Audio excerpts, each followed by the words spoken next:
We're going to be resuming shortly. Please take a seat. Mais commence. Ah, il y en a là. Il commence. Je vous invite à vous asseoir et If you can please take a seat.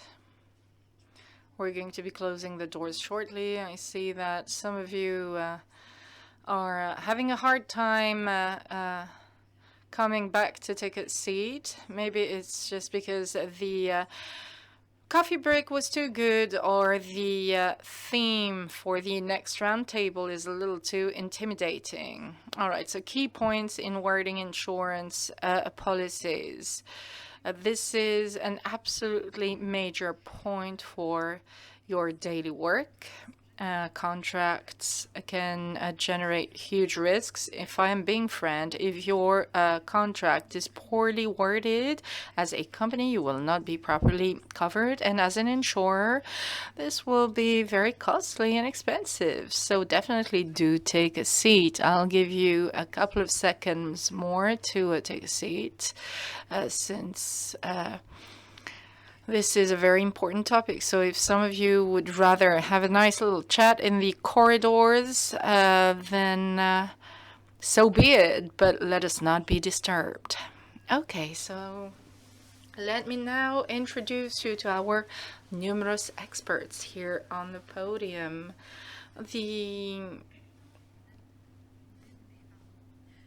Martin NDENDE is a professor and director of the Maritime and Ocean Law Center in Nantes. And here you have with you a number of co-speakers, but you will be here also as my co-moderator, and perhaps you will ask a few controversial questions along the way. In order, right beside you is Tiphaine, PAQUIN, Head of Claims, Head of Marine Claims for the Mediterranean and Africa at ALLIANZ Global Corporate and Specialty. Antoine, LUQUIAU. You are a representative of the SAMF and head of the ALLARD Underwriting Agency in Bordeaux, an insurance company. Stéphanie SCHWEITZER, you are a lawyer and an associate at HFW. Sophie MOYSAN, Head of Legal at La Réunion Aérienne and SPATIALE. And it is my pleasure to welcome you here for the second time. But here you will be attending as our insurance specialist. And also with us is Florence HAMON, in charge of a marine insurance specialist at FILHET ALLARD MARITIME. Okay, so first question, why is it so important? What's the specificity of insurance contracts in the maritime and aviation industries? What are the key points for these contracts in particular to be taken into account? Thank you so much. Good afternoon, everyone. First of all, can I please thank you a word to thank the organizers. I see a few familiar faces whom I have known for numerous years, indeed, including our president. So this is an introduction to maritime contracts, insurance contracts. This is an insurance contract that's very old in the insurance sector. There are traces in the Hammurabi code of such contracts, also in the Cicero letters during the War of Sicily, when it was concerned as to how the goods may be shipped once the battle is won. And then you have a royal edit from the we also have the Code of Commerce, the Rodier laws, and the Colbert law. So insurance, maritime insurance contracts have existed for the longest time. Risks have changed, indeed. Maritime air risks are very well known by practitioners, but still there are risks. And these contracts are extremely useful for economically speaking, at least 2 billion every year. I mean, the insurance market accounts for 2 billion euros each year. These contracts delve into faculties, damage, property. But can we pause to think about what happens with Ivergivel? With the 422 ships which were blocked in Suez, the consequences that stemmed from this, $550 million for Suez, but also 100 billion every day for the world economy. And here, who can support all of this? The insurers. So insurance contracts are very helpful. Hi, Jean-Hubert. How? Ouais, pas de problème. De ce que nous appelons la sécurité je suis au juridique. premier, à côté du mec qui nous équipe du micro. D'accord, à tout de suite.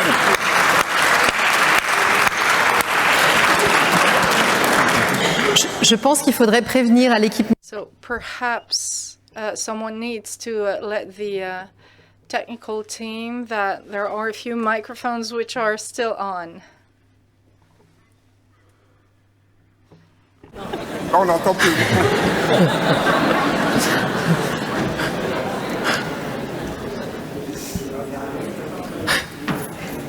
Allez-y. Oui, c'est bon. C'est parfait. Okay, so there you have it. Very important for the world economy. But this is a contract which is also special with its own rules. And now you have Title 7 of the Code of Insurance, which is enforced.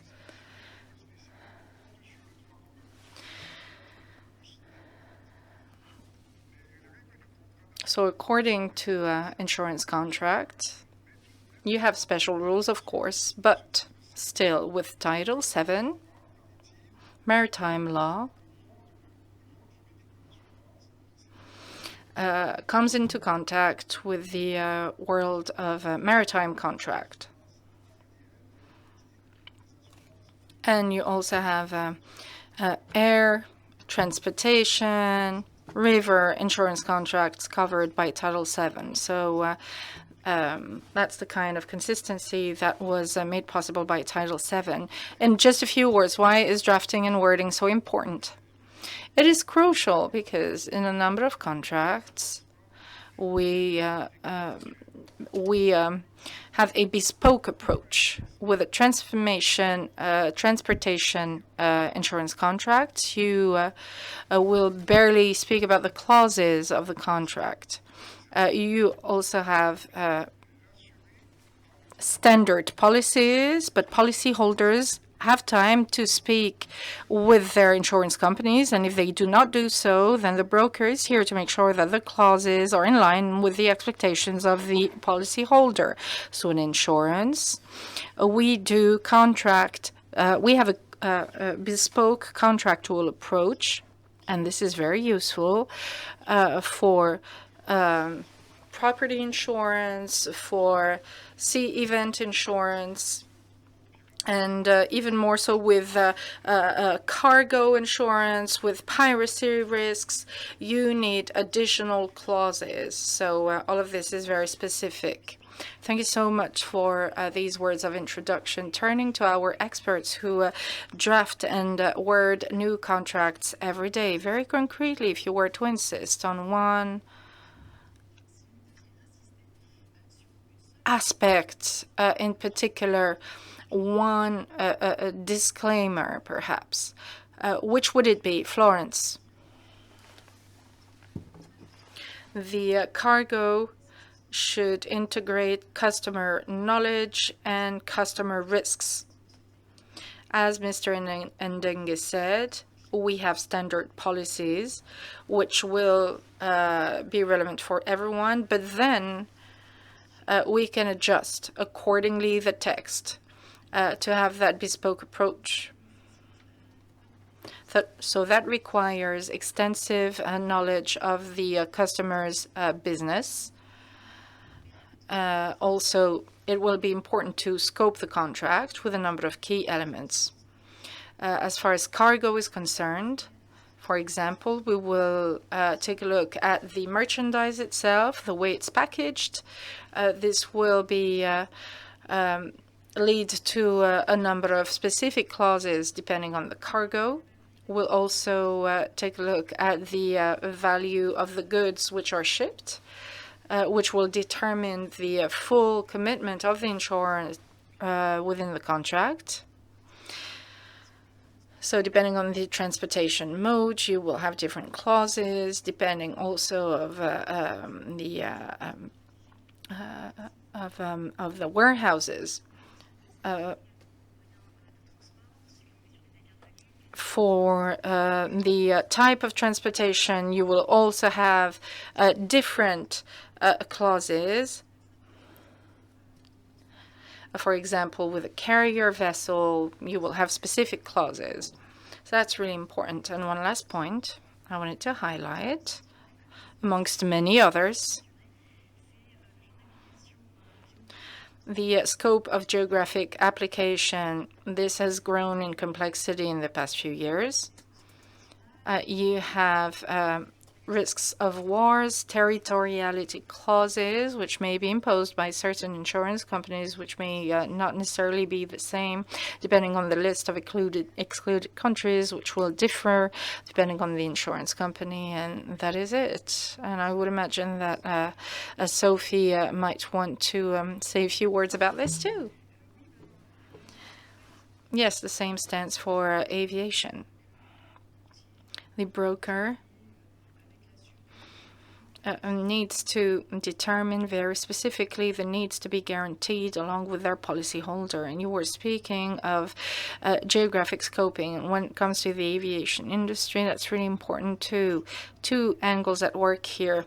Either for large air companies, you'll have a world coverage with a number of geographic exclusions. So, for example, world coverage except for Ethiopia, for example. So clearly, if you have a claim happening in Ethiopia, when Ethiopia was excluded from the coverage, then that coverage will not be valid.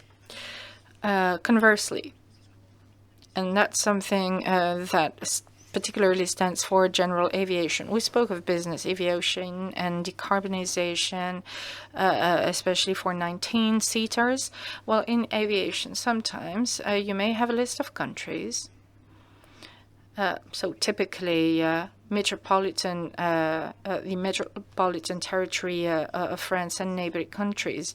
This would be a scope of guarantee that is defined, and if you have an accident outside of that area, then case law is very clear that exclusion will be valid.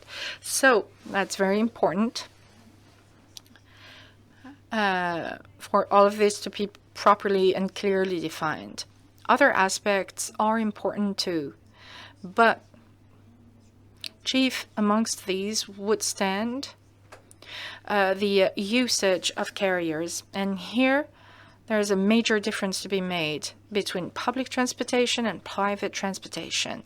Public transportation of people and goods and private transportation of people and goods, you have different security and safety conditions and requirements, different applicable clauses, not the same liability scheme either. On the one hand, you'll have a limited liability for public transportation, but when it comes to private transportation, there will be limitations that will apply. And this is fundamental for the insurance company to know all of this. And again, identifying, when you're insured for private transportation, and then when the claim happens, as a matter of fact, there was a public transportation that took place, then that will have an impact, of course, on the claims to be made. For photo, for example, a pilot used their carrier to not fly according to what their contract specified. If you are contracted to take photos and then in the end you transport people, then that will have implications. And then you have guarantee conditions, but I'll stop here since we do not have so much time, and I know that Antoine will give you further details on these issues. For as simple as things may seem, from a legal and a qualification viewpoint, it's a little bit more complex. Are we talking about exclusion clauses, guarantee scoping, limitations of guarantees, so on and so forth?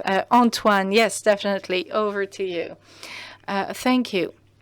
So you have that snapshot taken by the broker, which will give us an angle and a certain distance and a certain light, shed a certain light on the matter. So you need to protect all of that. You need to guarantee all of that. Whether it be cargo or a ship, you need a light and flexible net framework with limitations. And you have two main limitations. First of all, the guarantee conditions and its limitations and exclusions. To summarize, the condition will stand above of the warranty. No formalism required, and it will involve specific requirements, and it will completely condition the enforcement of the contract or of a specific warranty. Theft, for example, warranty theft for our carrier civil liability policies. That's the kind of liability I'm referring to, with conditions which are sometimes rather strict, and our policyholders and insured sometimes can be penalized if they didn't make sure that their carriers would be signing that theft warranty. So that warranty condition is validated rather easily by judges. Also, we're referring here to a warranty in itself for certain damages with regards to their origin or nature. So if they are not drafted in a formalized and limited manner, and if they're not mentioned apparently, then they will be considered null and void. These are articles L112.4, for example, in the Code of Insurance. So if the clause is qualified as an exclusion clause and it's not formalist, considered as formalist, then it will be excluded from the contract. Also for cattle cargo between Canada and the Mediterranean, following the quarantine period, for cattle you can cover up until a certain period, and out of the 308, only 1,000 of them were alive by the end of the quarantine, and the vet was on site a few days after, and the judges decided that since the policyholder was not in a position to have a vet being on board straight away, being immediately on board of the boat, then the guarantee did not apply. That's what the Court of Paris said, and that was confirmed by the Court of Appeals. There are more recent examples of this, which I could quote, with the sanction that was put forward, the Court of Paris, as part of an RCMS type of guarantee. And it was considered that this sanction was a clause of exclusion, that it was not clear enough, and so it was null and void. And so there's also the current debate on loss of business after administrative closures during the COVID pandemic. And you know that there are some courts of appeal that approved these exclusion clauses, others invalidated them, and then in 2022 the Cour de Cassation, well, there were 8 courts in favor, 8 in against, and so the Cour de Cassation said that this exclusion clause was valid. So all these clauses are important things we need to keep in mind, because that's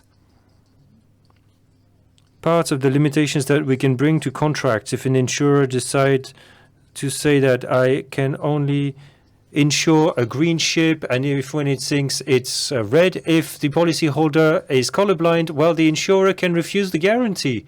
Of course, it has nothing to do with the color of the ship. So the guarantee conditions need to be used. Beware of exclusion clauses and beware of all risk guarantees, because in all risk guarantees you'll have exclusions, and so you'll have a bigger risk of seeing them nullified, whereas the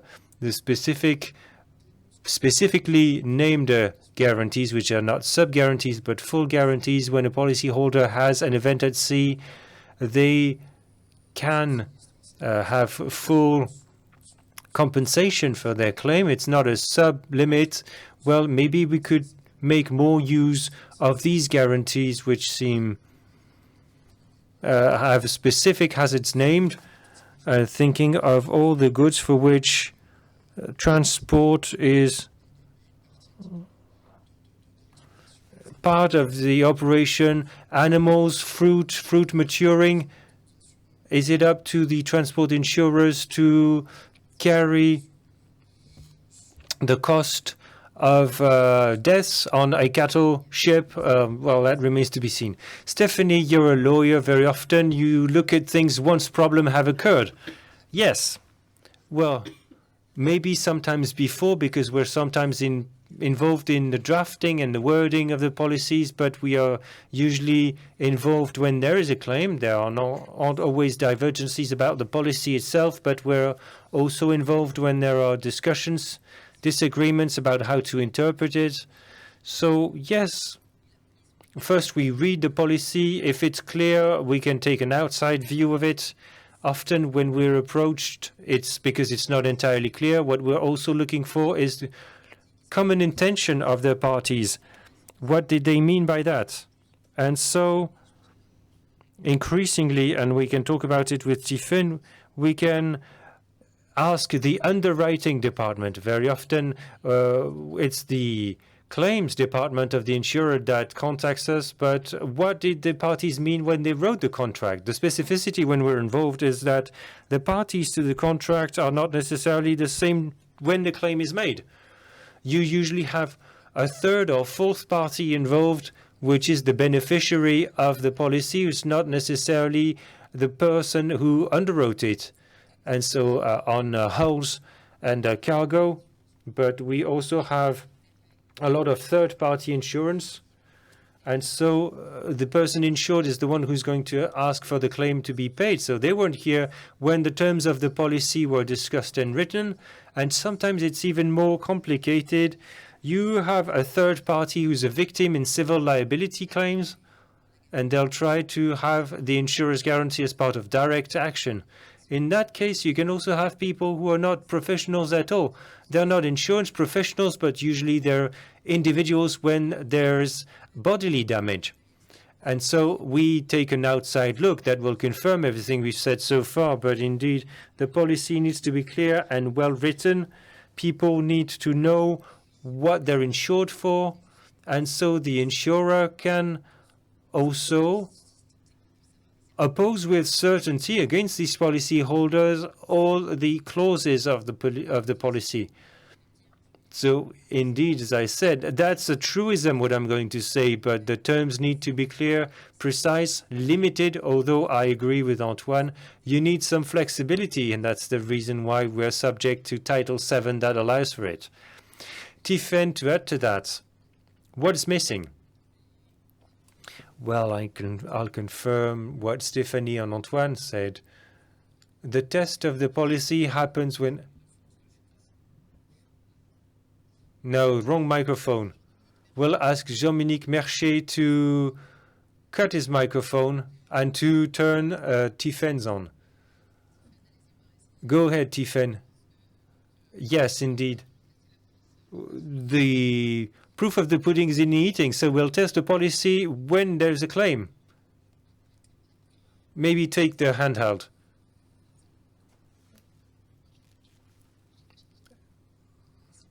Is it better now? Yes. So, once again, well, you can really test the policy when there is a claim that's made. Although on the underwriting side, we were very careful. We made all our research, but you cannot provide for everything. And claims and accidents themselves are very creative.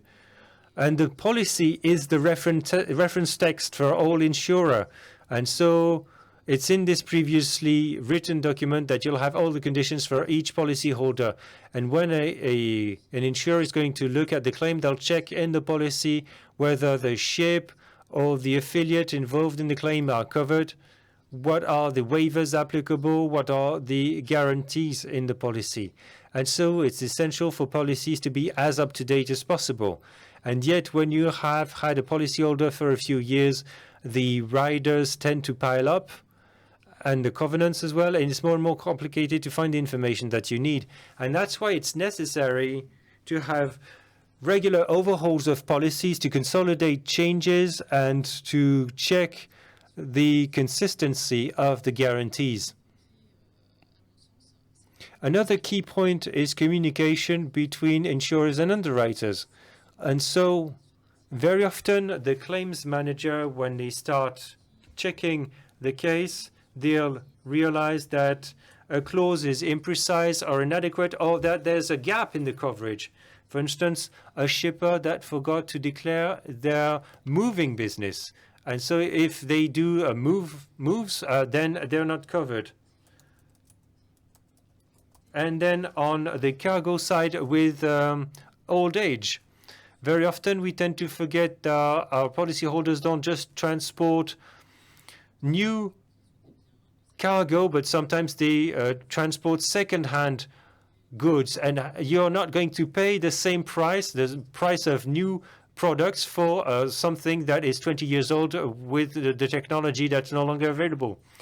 Once you've addressed all aspects of the claim and you've met everybody's requests, it's important to have some feedback between the insurers and the underwriters, or between the insurers and the brokers.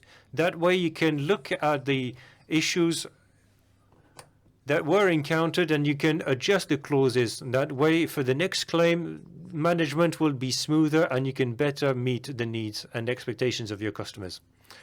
Thank you so much for this presentation, which was still setting the scene.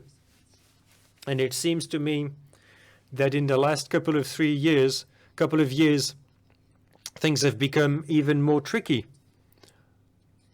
With Ukraine, the post-COVID period, Antoine talked about it and everything that meant in terms of thinking. So the recent news, isn't it really shaking old habits in the business? Sophie, maybe starting with you with aviation. Yes, indeed, recent news has been fairly turbulent, and if you only take the example of the war in Ukraine, in the aviation sector and also probably in the maritime sector, but my colleagues can confirm that, that has led to a number of changes, including in the area of contracts. Already you've probably heard of all these aircraft that were grounded in Russia because of the start of sanctions and Western sanctions and Russian counter-sanctions. And here you have a potential claim for about 10 billion that's associated to that. And so this situation comes on top of a tight situation on the market because of major claims related to Boeing's issues. This means that reinsurers have started getting very worried about this new deal, and they've imposed a number of limitations, as well as exclusions, in particular a geographical exclusion. Earlier we talked about geographical exclusions. Well, there's the RUB exclusion on Russia, Ukraine, and Belarus, plus the disputed territories.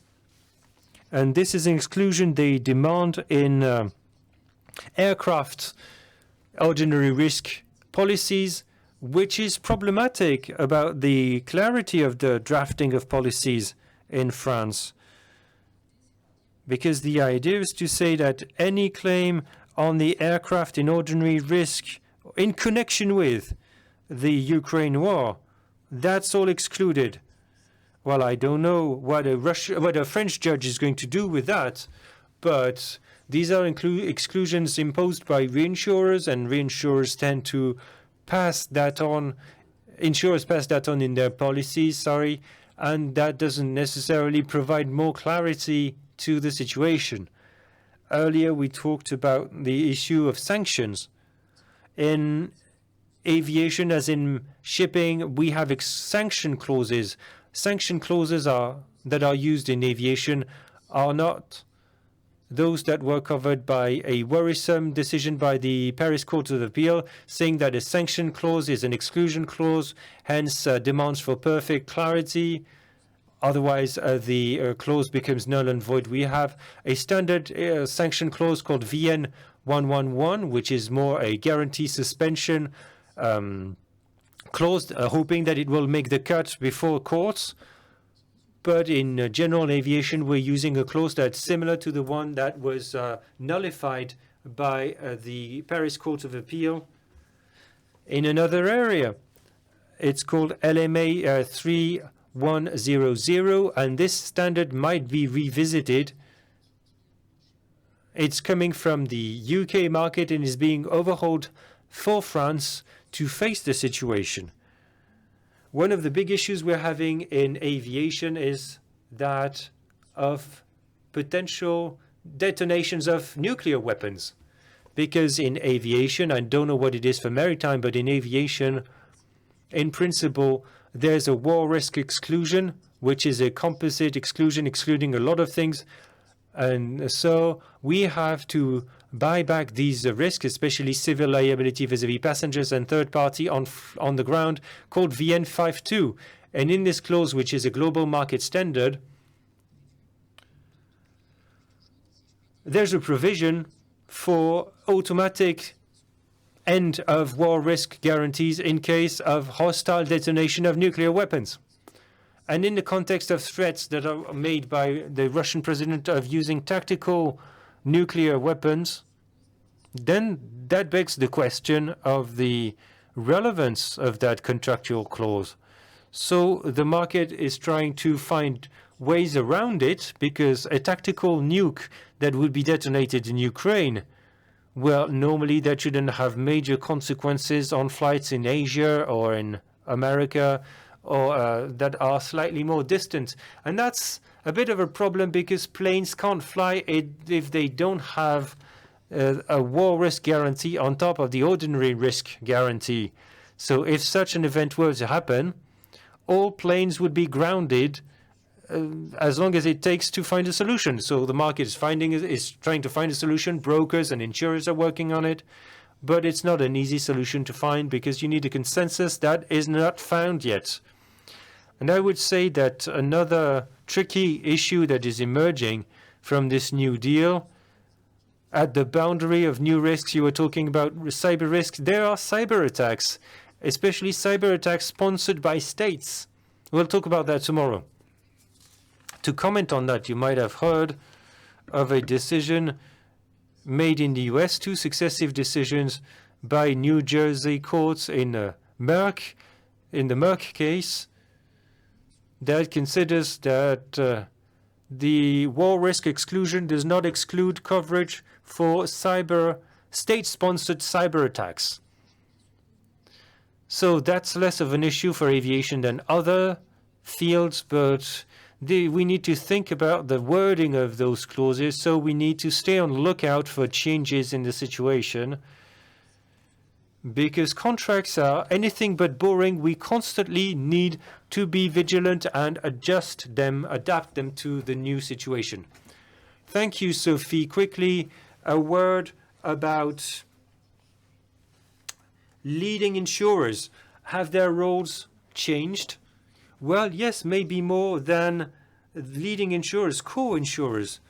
Co-insurance is causing problems with the spotlight on the Russia-Ukraine war last year. In maritime, we're working a lot with several insurers. There are co-insurers with specific setups, but you'll have a leading insurer that is generally the one that will take the biggest chunk of the risk. It's not always the case, but it's usually how it happens. It's the one with which we negotiated the terms and conditions of the contract originally, and that's the one that will agree on the contract, and that will become the lead insurer. And then the brokers will place the rest.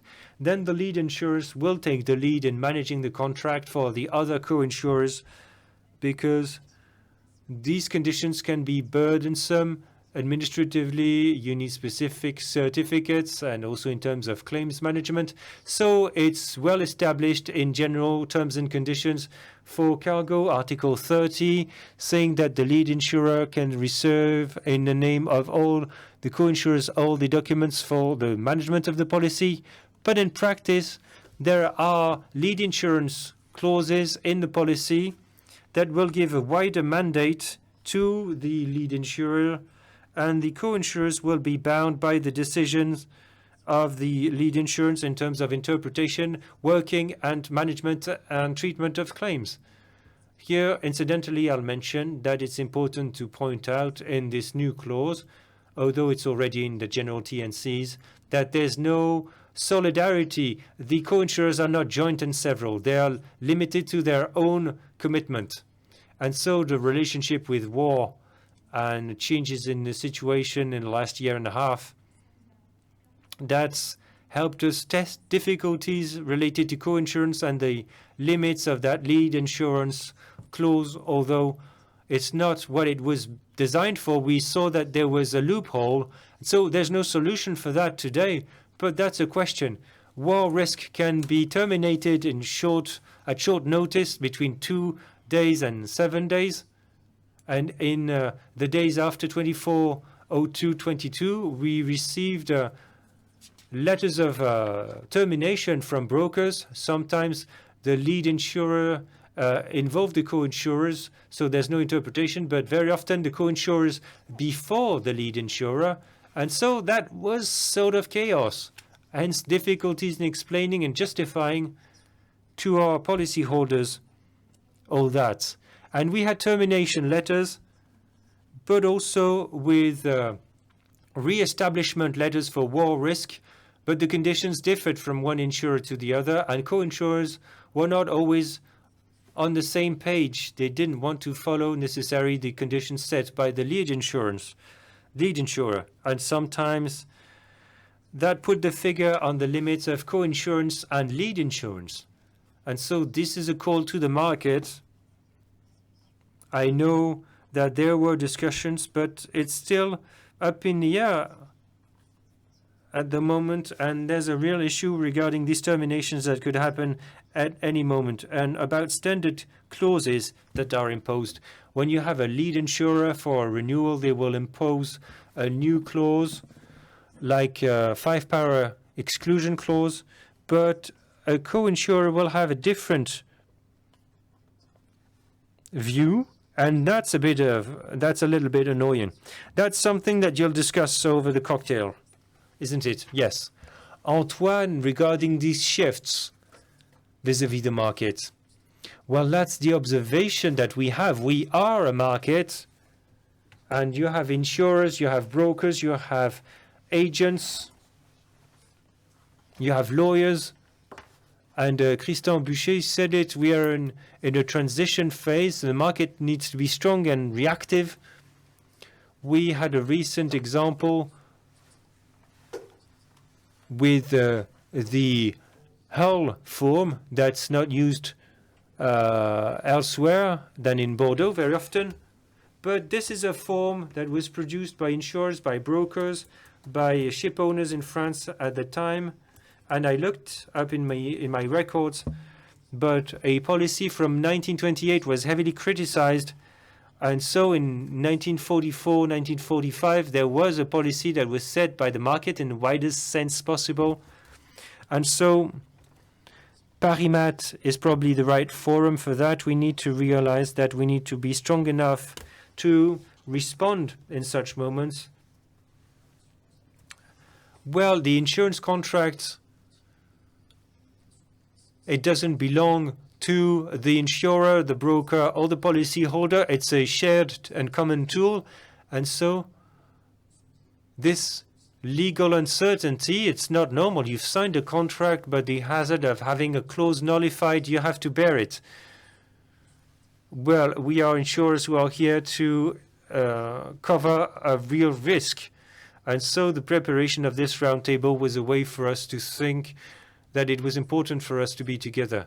That was hard. They've been meeting every week for 6 months. No, not at all. But we're becoming aware that since the world is changing very fast, we need to be fairly responsive together.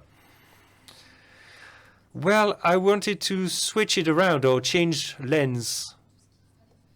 We saw everything that we needed to do. Stéphanie, could you explain what we absolutely mustn't do? The big don'ts in a contract that could lead you directly to disaster or to a trial.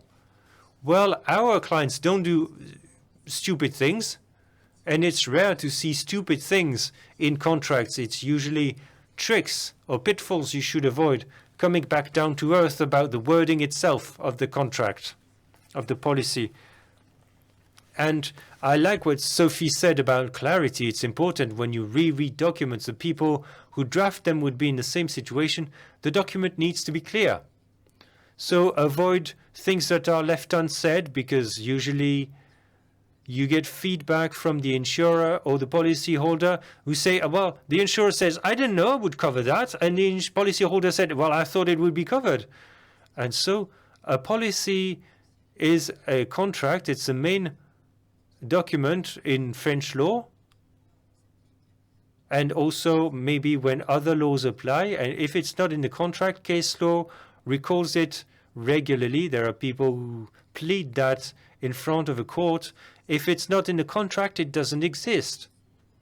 So we need to avoid leaving things unsaid, say things as they are. And so I'm usually involved ex post, but when you write a contract, it's urgent. So you need to take time and write it clearly and understandably for everybody.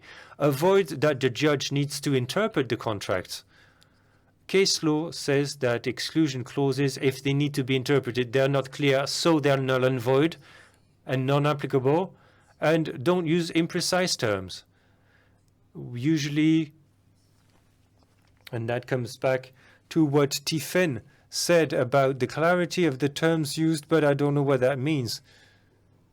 It usually was used in a specific context or a specific regulatory context, and so if it's no longer up to date, you need to use precise terms.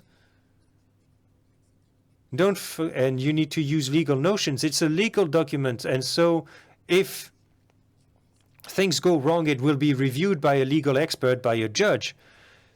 And usually there are definition clauses, but in not all policies. So for the same notion, you can sometimes have different terms that can lead to interpretations.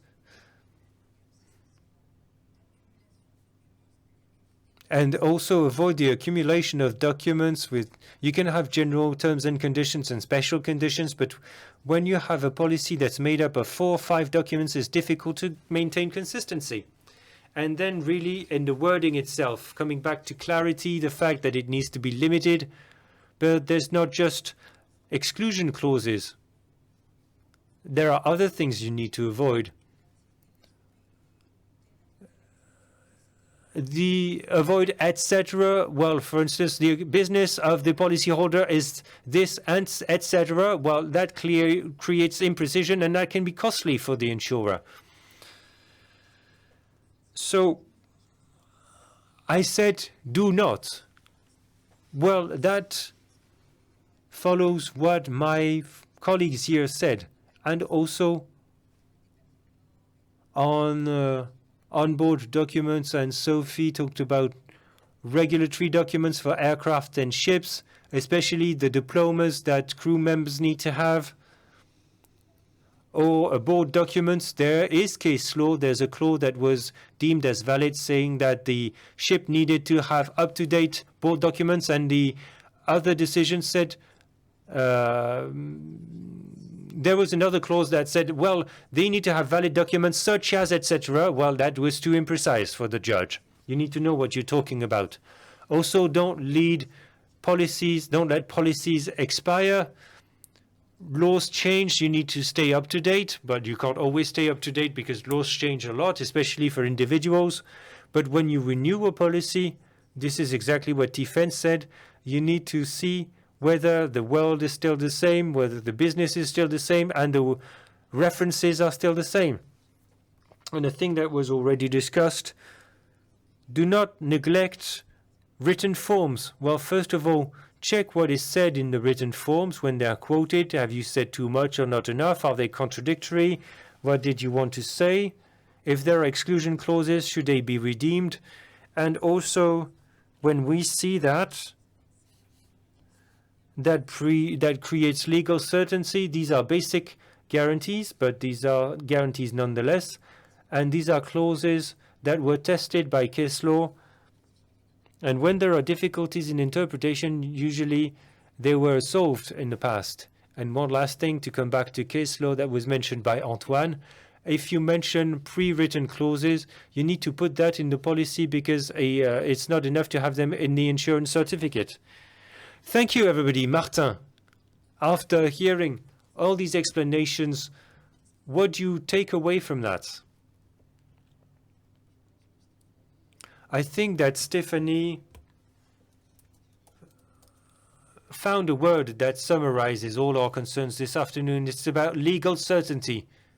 Legal certainty. If we are concerned with the insurance contract, it is because it ensures the security, the certainty of our business, economic activity, but also security against hazards and risks that we're facing. And this legal certainty is then passed on to the way we sign the contract. We need to check that the clauses in the contract align with everybody's interests. Throughout this discussion, we talked about the geographical scope, which is very important. Florence and Sophie talked about it. Then also the impact of this question on the contract. We talked about the issue of the delineation of the activity. Public and private transport have different regimes, pleasure boating as well. We also talked about the issue of guarantee exclusions. Exclusions need to be formal, as Antoine said, very clear, very precise. Otherwise, they should be disregarded. Some exclusions, I would say, are public. Fraud on the part of the policyholder, and also intentional fault. Intentional fault, that's something where you intended to cause damage, and also a fault because of recklessness.